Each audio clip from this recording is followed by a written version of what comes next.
Hey, what's up guys? Thanks for stopping by the channel. So for this video, I'm going to be reviewing the highly anticipated Traska Summiteer. And when I say highly anticipated, I guess you'd have to enjoy micro brands that have strong everyday wear potential. But this is a watch that was actually put up on Kickstarter near the end of 2019 and was immediately backed within a couple of hours. However, this was also right before the pandemic occurred, so unfortunately there were delays in manufacturing and in shipping. So actually up until this point, I think the only reviews for the Summiteer were from the prototype models. But if you fast forward to now, at the beginning of May 2020, I finally got this watch in hand. I opted to go with the midnight blue dial option, but if you actually check out the website on Traska, you can see that they offer different colorways on the dial and also different color variations on the second hand of the watch. Now fortunately, I also had one of my close friends order the Traska Summiteer as well, and he went with the green colorway. So you'll get to see both watches through the review portion of this video. So you might be asking, well, what makes this watch such a great everyday contender? Well, I think Traska nailed the dimensions. This is a 38mm case that just has an extremely legible dial with some classic design cues. It's also extremely durable, and all Traska watches go through a proprietary hardening process where they coat the stainless steel with a protective scratch-resistant layer. It also has a screw-down crown with 100 meters of water resistance. And in fact, Traska prides itself on making durable sports watches. Their actual symbol is the logo for the Gordian knot. And like Alexander the Great, I'm just going to cut to the chase in this review.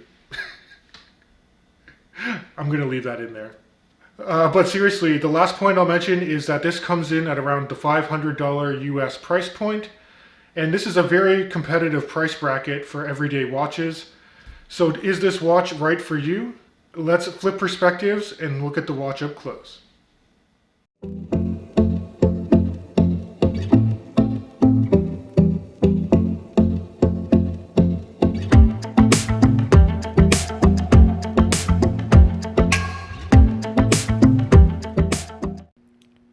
Okay guys, welcome to my studio, and as you can see I have both the blue and green Traska Summiteer just on top of the travel case that shipped with the watch. Now this is pretty much the only thing the watch shipped with, but I appreciate the no-nonsense bulk of shipping in a travel case. Plus that case is very practical if you want to travel with this watch in the future.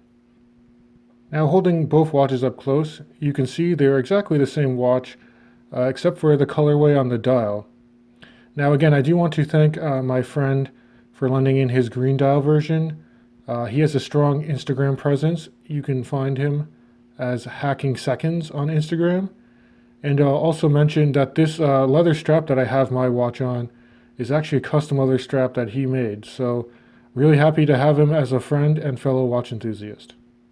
So as I mentioned, this does make a perfect everyday wear. It has a nice compact 38mm case diameter, but most of that is dial real estate. So you'll see on some of the wrist shots I do later, even for people with bigger wrists like myself, which have a 19cm circumference or about 7.5-inch wrist size, you still get some nice wrist presence with this watch. Now, if you look at the side profile of a Traska Summiteer, I really like how these lugs just turn down to hug your wrist, and there's you can see there's lug apertures drilled here for easy strap changes. Tip to tip, you're looking at 46mm, and a very nice thin case at 10mm to the top of a completely flat sapphire crystal, and the sapphire crystal has anti-reflective application on the underside. The lug spacing here to throw this leather strap on is 20mm, and I do think this watch can be a strap monster. Now let's move in at a macro level and talk about the dial details, because I do think it's very classic in its design cues. You can see they went with the tri-Arabic 3, 6, and 9, as well as the triangle printed at the 12 o'clock. And this is a design you would typically see on like a Rolex Explorer. The rest of the hour markings are very long baton style markers, and you do have a nice railroad track for the minute markings. Now inboard of a dial, you can see there's a little bit of dimension here because it's kind of a concave inward shape where you have the Traska logo as well as printed Traska automatic near the 12, and then very nicely and clearly printed Summiteer printed near the 6 o'clock position. Now Traska did utilize some very nice and polished sword style hour and minute hands, and then of course you have that nice pop of color with the orange second hand there. I also appreciate how that second hand just reaches all the way to the edge and touches those railroad markers. I'm going to swap over to my friend's Sage Green Summiteer just so I can talk about the case and bracelet finishes. So Traska, again, they do harden the surface of a stainless steel with a proprietary method.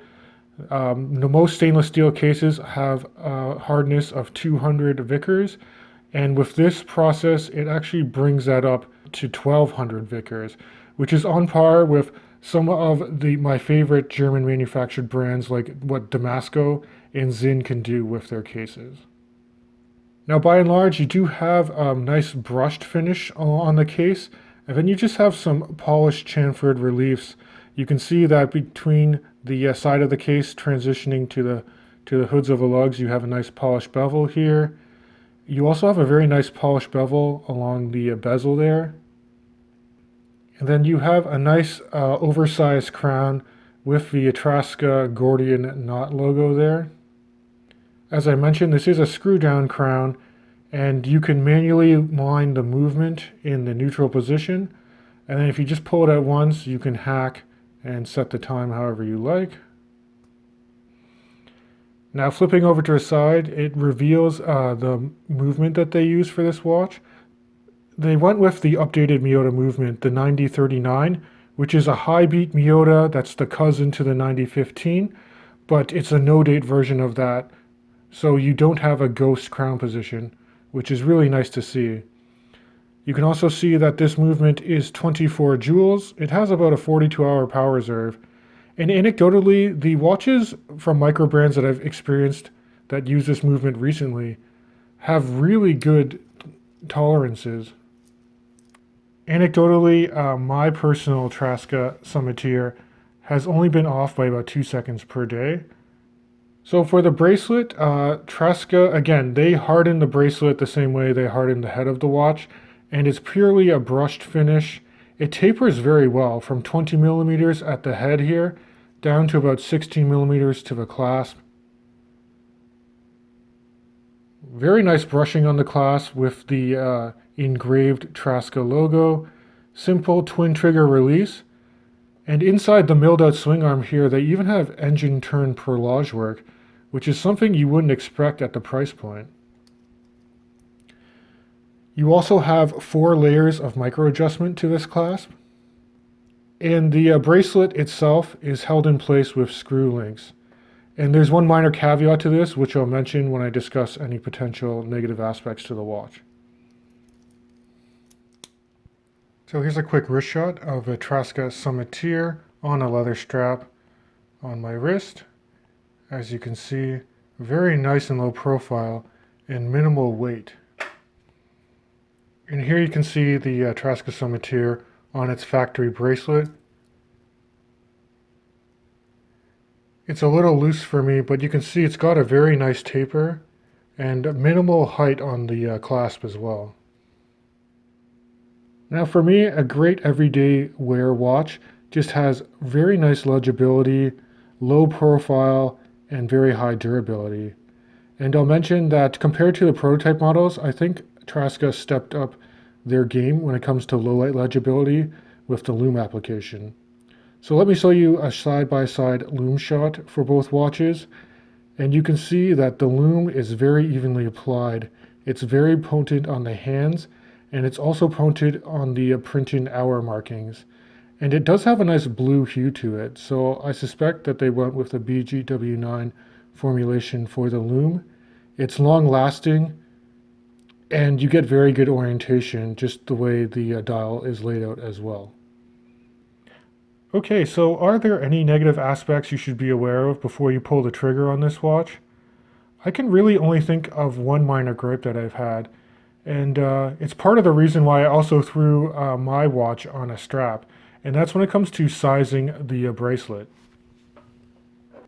So as I mentioned, there are screw links that hold together the individual links, and I don't know if it's partially because of how they put a coating on the links, but they're kind of stiff to articulate, and then trying to remove these screws by unscrewing each of the links is extremely difficult.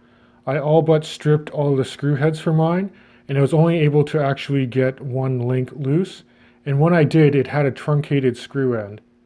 And then when I went back on the Traska forums, some people did mention that in past iterations of Traska watches, sometimes they put Loctite on the screws to hold the threads in place. And if that's true, to me, that's kind of a poor design choice because I think that should be up to the owner if they want to use Loctite on a watch to hold the bracelet secure or not.